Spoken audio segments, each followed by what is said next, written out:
It was 1999, and I saw a PBS special about Dale Chihuly, and it just clicked with me. I was like, that's what I want to do. That's what I want to be. It was back in the day of VHS tapes, and so I ordered it on the phone and got it, and I still have it. My name is Christian Luginger, and I am a glass worker that does flame working. I never thought from there that I would go to Italy to be with the people that taught Dale Chihuly from the Italians, and then go to Seattle to where he works and work with Dale Chihuly's colleagues. So through the years, I got to meet some of his people, and it was through PBS. There was nowhere in Amarillo to learn or find out about glass. I knew some people in Colorado, and I got dropped off in Boulder in 1999, and I didn't know the difference between furnace work or lamp work or different types of glasses or anything, because you couldn't find it in Amarillo. So I spent 2 years up there with the intention of coming back home and spreading the art with other people and as best I can. Flame work means that I'm using the torch instead of the big crucible like you'll see in traditional glass making, where you'll have a 4-foot iron pipe or a rod and you dip the glass out.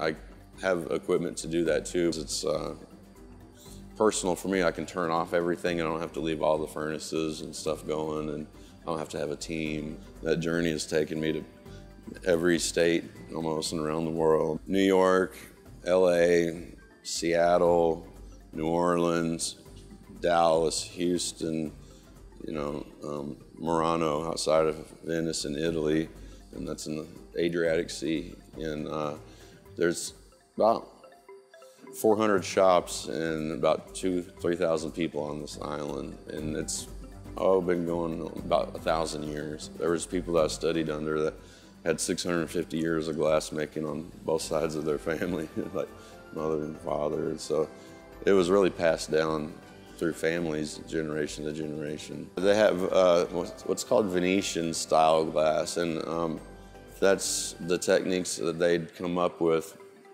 about 1,000 years ago, and especially about 500 years ago. With some of these tools are the same tools that they've used for making glass, and it's doing chandeliers, goblets, bottles, beautiful things that are artistic and creative, but they're known for doing the soft glass. This is called hard glass, the Pyrex. Soft glass is soda lime glass, and it has a lower melting point, and they had the resources around the island to melt down that sand and things like that. And so the Venetian style has been well mastered over 1,000 years with those families. It was magical. I never thought I'd fall in love with the architecture and just the food and the smells and the glass, because I was there for a month working, from 9 in the morning until 6 or 7 at night. And so learning the traditional ways of doing it was neat. And my family lives in Europe on my dad's side, and so I got to go visit my family in Salzburg. So the whole trip was really meaningful because my grandfather was a glass worker in Austria, and so I got to learn a lot about my history and just glass history as well. He did stained glass and made the glass for stained glass. To get all the materials, you have to order them. I had to bring everything, order it, or make my own tools here.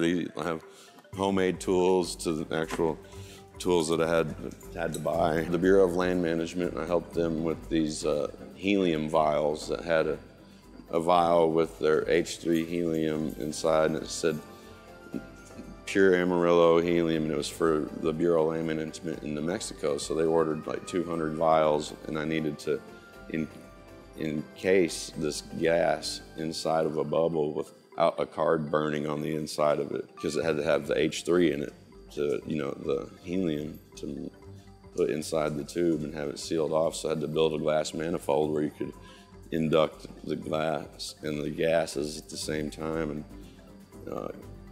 seal them off. But that was for the BLM. And then I make little, they're not really exciting. These they're like a little funnel, and they're for Owens Corning, those BBs that they make that are real small out of fiberglass. I'll do hundreds of those at a time. No, I took a goblet class back in 2001 or so, and I actually tried different types of style. When you're blowing stuff, just to try to make a piece, that's what you want to try to do. And then when you're doing it for a living, then you're making thousands of pieces over the course of decades. But learning to blow the bubbles just right, and learning where to put the parts and like this is a Venetian style goblet because of the shaping and the type of foot and cup and everything. So I got into goblets for somehow I was not good at it at first, but a few pieces turned out to where I wanted to keep trying it, and so now I've just been studying goblets for many years now, and I make many different styles and types of not just goblets, but different drinkware. Other people are known for making paperweights or urns or vases or whatever. There's so many things you can do with glass, but you can spend your whole lifetime just doing certain techniques. I had a chandelier that I made. It was inspired by Dale Chihuly, and it had very many parts to it, and very big too. That's what the Venetians did with chandeliers, and that's something that I learned over there and looked up and studied in the old books, because there'd be chandeliers from the 1300s and stuff like that. And I'm still maturing as an artist. I have a long way to go, even though I've been doing it 20 years. It's more art because it's coming from my spirit and everything that I am, but at the same time, we're all atoms, and glass is a liquid and it's always moving and has that, and so it's kind of like science and alchemy.